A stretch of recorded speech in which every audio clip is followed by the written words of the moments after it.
everyone! Welcome and welcome back to my channel.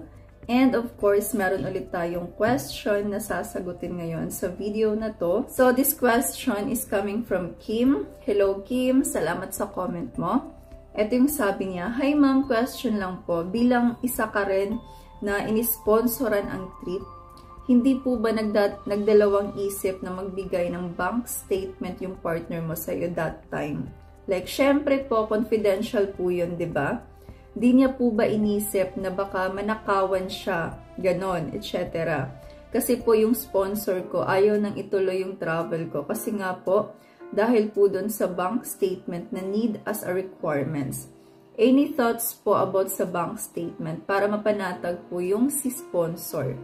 Hindi po ako masyadong knowledgeable about bank statements kasi hindi pa ako nakakuha nito. Pero ayun nga, dahil nga na-provide yun ng partner ko, so sa pagkakaalam ko sa bank statements, nabasa ko na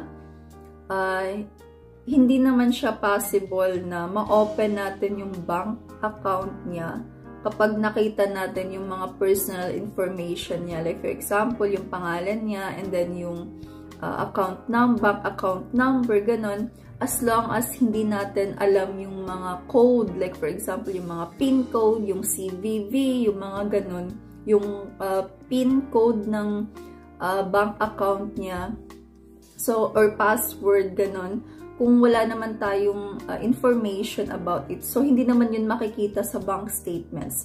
Kasi ang makikita lang naman sa bank statements ay yung flow ng bank account niya, kung ano-ano yung mga lumalabas or pumapasok na pera sa bank account niya, and to check also kung gaano ka-stable yung pera niya sa bank account niya. Yun yung chine-check ng embassy kapag mag-a-apply tayo ng visa application. And totoo naman na confidential talaga yun siya kasi nga nandun yung mga personal information, and of course nandun nga yung flow ng bank account niya. Makikita mo doon lahat kung ano ba yung mga binabayaran niya, yung mga binibili niya, kung magkano ba yung pumapasok sa bank account niya, magkano yung pera na pumapasok, magkano yung mga lumalabas na pera, yung mga bini-withdraw or mga binabayad, ganon. Makikita mo doon lahat talaga sa bank statements. So, kung for example, kung ayaw ng sponsor natin or yung partner natin na i-share yun sa atin,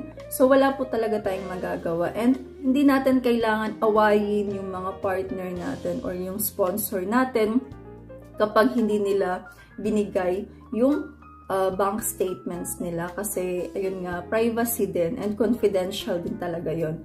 Lalo na kapag long distance partner natin. So, hindi ko alam kung bakit yung partner ko ay nagtiwala sa akin na binigay niya yung bank statements niya. Siguro may alam din siya na hindi ko naman talaga ma-open yung bank account niya kapag binigay niya sa akin yung bank statements niya.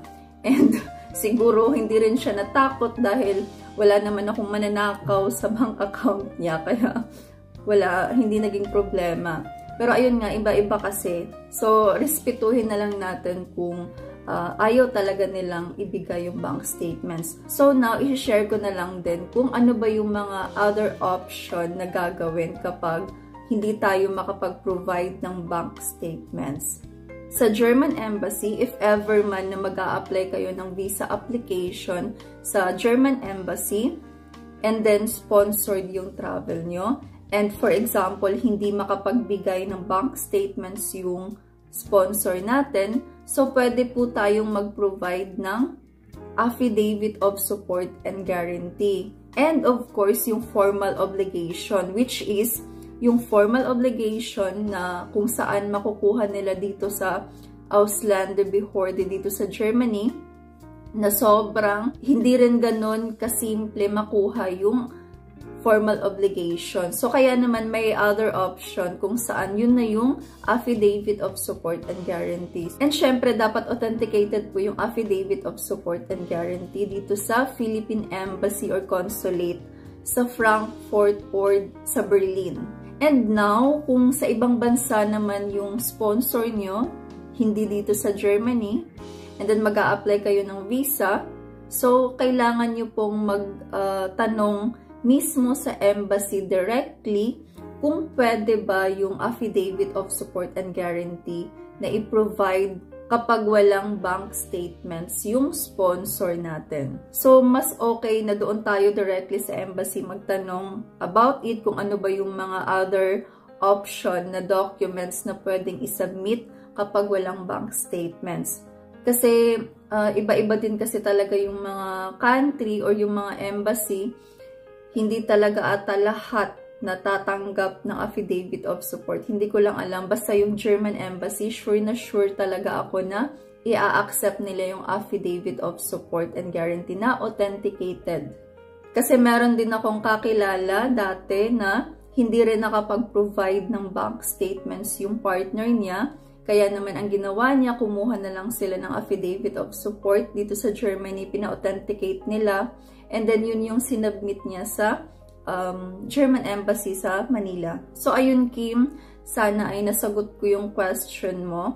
Kung ayaw talaga ng partner mo na magbigay ng bank statements, wala tayong magagawa. So, sabihin mo na lang din yung other option na pwede niyang gawin. So, mag-ask muna kayo sa embassy kung saan man kayo mag-apply ng visa application. So, wag po natin kalimutan na isa po talaga sa requirements kapag mag-apply tayo ng visa application or for example, kapag mag-travel tayo, dapat ay meron tayong enough funds para sa travel natin. And isa po yung bank statements talaga na very strong proof para ma-prove natin na we can support our travel. And para ma-prove din doon sa bank statements ng sponsor na kaya nila tayong suportahan. Kaya naman nire-require talaga yun ng embassy kapag mag-a-apply tayo ng visa. So ayun po, kung meron pa kayong mga questions, clarifications, or suggestions, please i-comment nyo lang po. Thank you for watching. Bye-bye!